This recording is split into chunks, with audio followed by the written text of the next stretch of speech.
Hey everyone. So I am in Germany, so apologies for starting a few minutes late today. Apparently the Germany time zone doesn't change until 2 weeks after the US time zone.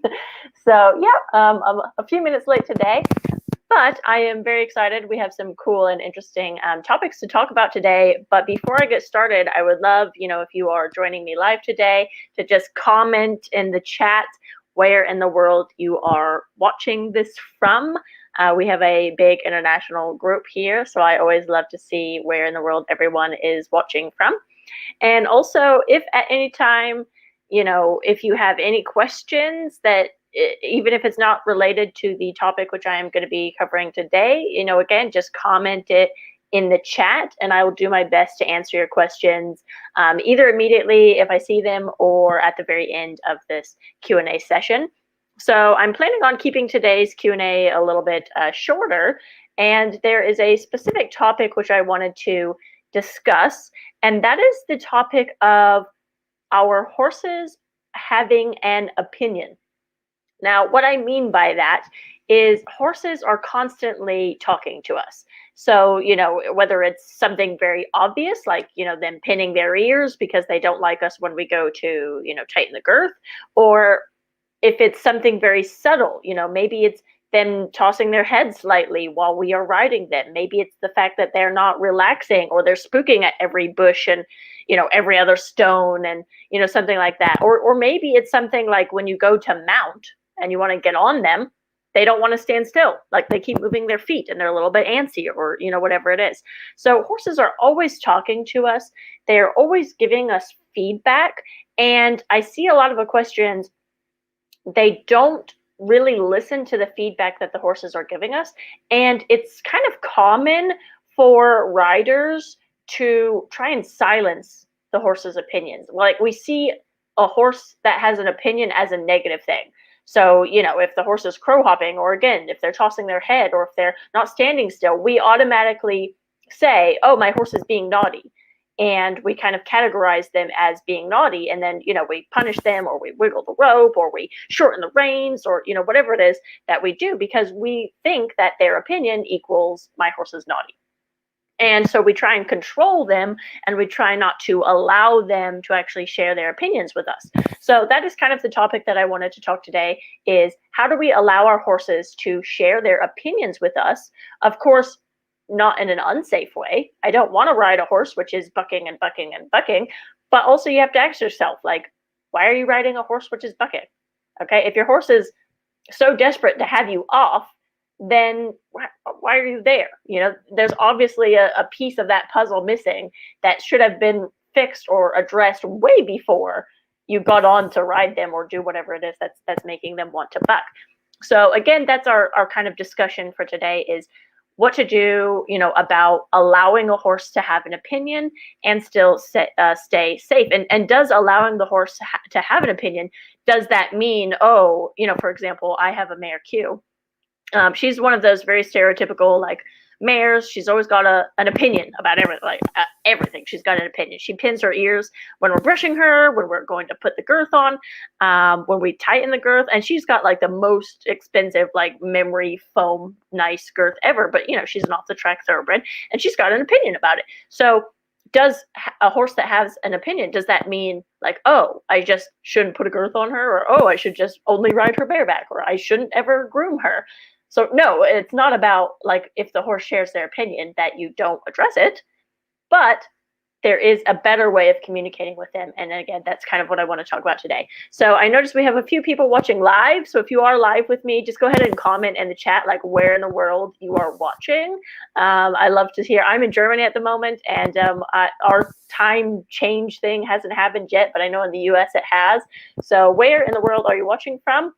And then also, if you have any questions at any time, just, again, comment them in the chat. So let's see. Okay, so again, for the topic today, what to do when your horse has opinions. Now, when a horse has, so I just want to say quickly before I continue, so Margaret says, from Pilot Point, Texas. Hello, Margaret. Thank you for joining us. We have another person from New Hampshire. Let's see. Everyone right now, just comment where in the world you are watching from. I love to see like how diverse everyone is. This is great. And again, just comment your questions if at any time you have any questions. So again, hi Margaret. Okay, so what to do when your horse has opinions. Now, I want to just kind of step aside from riding for a moment.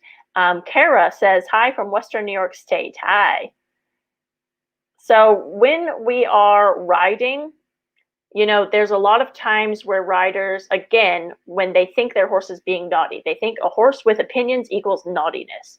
So you'll see, for example, oh, my horse is opening their mouth, so let's put a flash noseband. Or, oh, they're tossing their head, so let's put on a running martingale. Or, oh, you know, my horse is crow hopping, let's chase it in circles for an hour and make it tired. Or, oh, my horse is spooking, you know, insert here, you know, whatever you see. And so we always, when a horse gives us an opinion, we always try and say like, oh, my horse is being naughty. So in those different scenarios, what I want to have you start to really think and start processing in your mind is, why is my horse having that opinion? Okay, why is my horse tossing their head? Is it because, and then, you know, again, you're going to have to be a little bit of a detective here. Like, is it because I'm pulling too hard on the reins? Is it because this exercise, which I'm trying to work on, requires a lot of like back muscles and my horse just doesn't have those back? Or is it because my horse is young and doesn't know? Is it because my horse, I don't know, wants to run and play today? Is it because, you know, you have to really try and figure out, because our horses are always talking to us, but we need to really figure out, like dig deep and find what the actual reason is. So when they are sharing their opinion with us, when a horse does a little crow hop or a little kick or maybe a little buck or whatever it is, you have to kind of think, okay, was my horse just being like friendly? Were they just having a good time? Is it because it's sunny outside today? Or is it because in that moment just before they bucked, I went and I tried to do this with my legs or my hands or whatever, and that resulted in my horse doing it. So therefore my horse is telling me, hey, I didn't really like that. Don't do it. Now, again, when it comes to this conversation of, okay, well, does that mean that I just don't ever ride them, or I don't ever ask for the left lead canter because they buck every time I ask for the left lead canter? So no, that's actually not the answer either. I'm gonna step back into my example with my mare Q. Now, Q, opinionated mare, has a little face, a little opinion about everything. So she likes to pin her ears. She makes this like little grumpy face. She never actually does anything, not that we give her that chance. But she always, no matter what, like guaranteed, whenever we go to brush her, even though she's seen it a million times, she makes little faces. So no, that doesn't mean we're just going to never brush her, because like it's important that we brush her, you know. But what we do instead is I grab the brushes. Again, she's seen it a million times. I take the brushes, I show them to her. I actually put them near her nose. I don't like rub it in her nose. I actually kind of hold it and I allow her to come, kind of sniff it if she wants to, if she doesn't, whatever. But she'll kind of look at it and say, oh, it's those things. And I'll just kind of watch her face. I'll watch her expressions. And when she kind of relaxes or softens, maybe even it's just slightly, maybe it's slightly less pinned ears than it was, you know, a minute ago. But all I'm doing is I'm just kind of talking to her. I'm just acknowledging her. I'm saying, hey, these are the brushes. I know you don't really like them so much. Or I know that, you know, you've had bad experiences in the past, you know, in your race training days or whatever. I just want to show you that, you know, there's nothing different. I'm not surprising you with anything new or anything pointy. And I'm just going to do that thing which you don't really like so much, but I promise, you know, I'm going to do the best of my ability to make this like fun for you. And I do that every single time. And she's like 9 years old at this point. So, you know, it's not, oh, my horse has done this a million times, they should know better. No, if my horse is sharing an opinion, if she's making that grumpy face, or if she's tossing her head or stomping her foot or whatever, it's my responsibility as her partner, as her teammate, to kind of see things from her perspective. Because you know what? Like, the fact that she allows me to ride her, that's a privilege. Like, her allowing me to be on her back or to hang out with her, like she was out in the field having a good time with her horsey friends. I removed her from her friends. Like, I don't know what she had planned for the day. And I decided, hey, we're going to go for a ride today. So it's like manners. Would you do that to one of your friends? No. You wouldn't just show up at their house and say, hey, I have this thing planned for the next 2 hours. Like, you would call them in advance, or, you know what I mean? So the way we treat horses sometimes, we have to kind of see it from their perspective.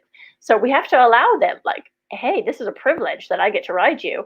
Unfortunately, in order to ride you, I have to brush you, which I know you don't really like, but I'm going to do my best to make this fun for you. And then after she's kind of sniffed them and given me permission, maybe I pet her. Maybe I don't even touch the brush on her body for a minute. Maybe I just pet her and say, hey, thank you. I'm totally, totally like happy that you are going to allow me to brush you. And then I start where she's comfortable, and I kind of move around, and I'm constantly watching her facial expressions. And as soon as I go to that, belly, that dreaded girth area, again, I'm watching her, I'm reading her. If she immediately pins, if it's one of her days where she's like, I don't want to deal with that, then I pause, I hold the brush there. And I pause, even though she's done this a million times. And I pause, and I just breathe, and I say, thank you. I know you don't really like this spot, but I'm going to keep doing it, but I'm going to try and be nice about it. So she'll soften, she'll relax, and then I keep brushing, that girthy spot that she doesn't really want me to, and then I'll take it away, or I'll retreat immediately, and I'll bring it back, and I'll retreat, and I'll bring it back. On some days, on her good days, it might take me, 30 seconds to ask for that permission. Other days, maybe it takes 5 minutes. I mean, that's mares. I knew what I signed up for. But, maybe it takes 5 minutes to brush her. So, you have to kind of be flexible and understand that when it comes to horses, like, they are allowed to have opinions. They are allowed to tell us when they don't like something, when they're uncomfortable, or when they're scared, when they're nervous. If they don't trust us, like, they are allowed to tell me that. If I go to the field to catch my horse and they start running away from me, that's some pretty obvious feedback. Like, yes, sure, maybe it's because the horse is just having a good time. Maybe they're having fun and they just do that for a few minutes and then they come to you. So, you have to read your horse, but you have to pay attention to the feedback. Are they running away from you because they actually don't want to spend time with you because you're kind of boring, or you chased them around last time, or, whatever it is, or they're having more fun with their friends than they are with you? So they are allowed to have opinions, and we need to be sensitive to their opinions. And there's always a reason behind the horse's feedback. And it doesn't mean that the horse is always right. So, for example, in endurance, a lot of endurance riders will say, like, the rider has to be the one to set the pace, because every Arabian horse at the start of the endurance race wants to, gallop full speed into the distance. And that horse doesn't know that you're going to be riding for 100 miles. So it's the responsibility of the rider to be like, hey, we can't gallop for the next 10 miles because we're going to be riding all day for, hours and hours. So I need some gas in the tank for later. So it's okay to kind of communicate with your horse, or put a little bit of boundaries in that sense of, hey, we're not going to be galloping right now, or we're not going to be galloping at all. But I am going to allow you to such and such and such, and thank you for the feedback. I know that you're super excited. I'm totally with you on that, and I promise this is going to be fun for you too. So, constantly communicating with the horse. And I know it sounds silly, it's a lot of body language. It's not just me vocalizing to my horse, although sometimes I do. But it is a lot of body language, and sometimes you have to learn to allow. And especially for a lot of dressage riders, I think that allowing is sometimes very difficult for arena riders in general, because we want so badly to control everything. We want to control because we think we know better than the horse. We want to control their movement and how they're going around the turns and how they're circling and the speed and the rhythm and the impulsion. And we're just constantly sort of micromanaging the horse. And yes, when you're training horses, there are some times where you need to take control or show them what it is that you want them to do, or, whatever. But you have to be able to allow. So all of the horses at the high level, let's say the schoolmaster, dressage horse, or jumper, they know their job. And the reason that they know their job, and you could stick maybe a newbie rider on them, is because that horse has learned to think for itself, and it kind of knows the movements, it knows the exercises. It doesn't necessarily need you to tell them to babysit them through the corner or through the circle. But that won't ever happen if you don't allow. Okay, so while you're making that circle, or while you're working on, I don't know, extending trot or leg yields or whatever it is that you want to do, or jumping, You have to be able to allow your horse to also think for themselves, give you some feedback, make some mistakes even, especially like if they're jumping, the stride is not always right. Okay, when you're especially jumping, big jumps or whatever, the distance is not always right. And sometimes you are able to help the horse to meet that distance, but then other times that horse has to be able to also see the distance and also be able to make up the distance for you if you don't see it. So it needs to be a relationship, it needs to be a partnership, and again, we have to sort of listen to the horse's feedback and opinions and not just automatically shut them down and try and control them and be the boss and say, I know better than you do, horse. So hopefully that has been helpful. If you guys have any any questions about this topic in particular, like maybe a specific example of a horse that you are working with, then feel free to comment in the chat. And if you aren't with us live at the moment, you can always just drop me an email or reach out to me on Facebook or Instagram or wherever. But let me know, some stories or examples of maybe a time where a horse that you were riding or working with shared with you their opinion about something, and either you were aware and you addressed it, or you were totally oblivious and then something else resulted because you didn't listen to them. So maybe they escalated it to the next level. Maybe they started bucking with you because you didn't listen to the little crow hop or whatever it was. Or the story example with my mare Q, maybe she does actually bite somebody because they go to groom her and they're totally oblivious and not paying attention to the fact that she doesn't like it. And so they just kind of attack her thinking, oh, she's 9 years old, she knows better. And then she goes and she nips them. So, that's a possibility. It could definitely happen. It wouldn't surprise me if I heard that somebody had grabbed her from the field and tried to brush her and she nipped at them. I've never seen her do it. She's never done it with us. But we respect her and we respect her opinions. And we're always, even though she's seen it a million times, we're always kind of showing it to her and working with her and allowing her to give me those opinions. So hopefully, again, this has been helpful. If you have any other questions related to any other topics, again, just comment in the chat. Margaret says, thank you for sharing. I have to run. Well, thank you so much for watching. Hopefully this has been helpful for you. Let me just find, because I have a banner here. There was one other quick topic I wanted to address. Let me just pull that up quickly. So someone was asking, like, how do you find the time to ride?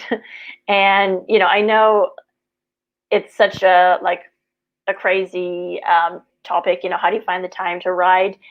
Do you have to ride 40 hours a week in order to be a good rider? And the answer is no. You don't have to ride 40 hours a week in order to improve and to learn quickly. And an example of that is I did have a student, and she started learning to ride as an adult, and she wasn't, I think she was in her mid-50s. She wasn't built like a rider. I've always been fortunate in the sense that I'm tall, I have long legs, I was always quite thin and athletic, and I was sort of built for riding. My legs could wrap around the horse's belly. Well, this woman, she wasn't built that way. She was quite short, and she hadn't ever ridden before. She was in her mid-50s, and she could only take riding lessons with me once a week. That's it. That's all she could, that's all she had time for. But you know what? She was consistent, and she showed up every single week for her lesson. And during that 1 hour lesson, she was very focused and very committed to improving.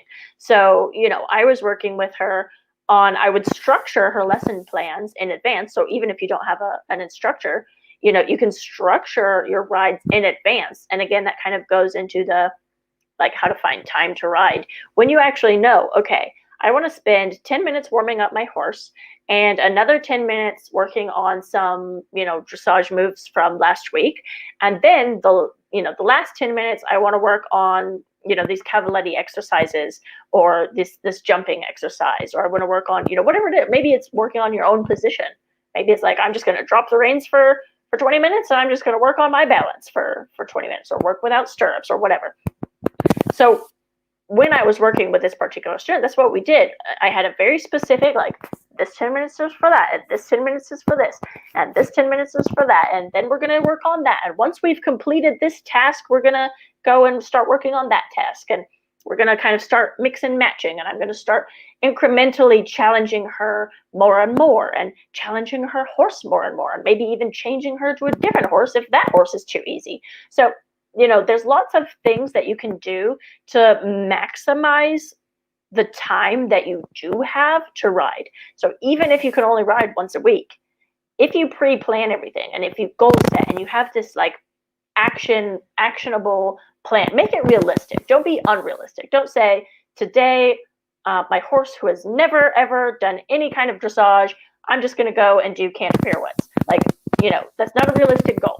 So you need to make it realistic goals, break it up into small, like bite-sized chunks. So if your goal is one day, canter pirouette, where am I at now?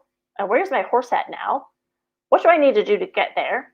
And what is the most realistic goal I could achieve, in this 1 hour session, or in this next month, in these next 4 rides that I have? What's the most realistic goal that I could achieve that's one step closer to my end goal of, canter pirouettes, or jumping a course, or going on an endurance ride, or whatever your goal is?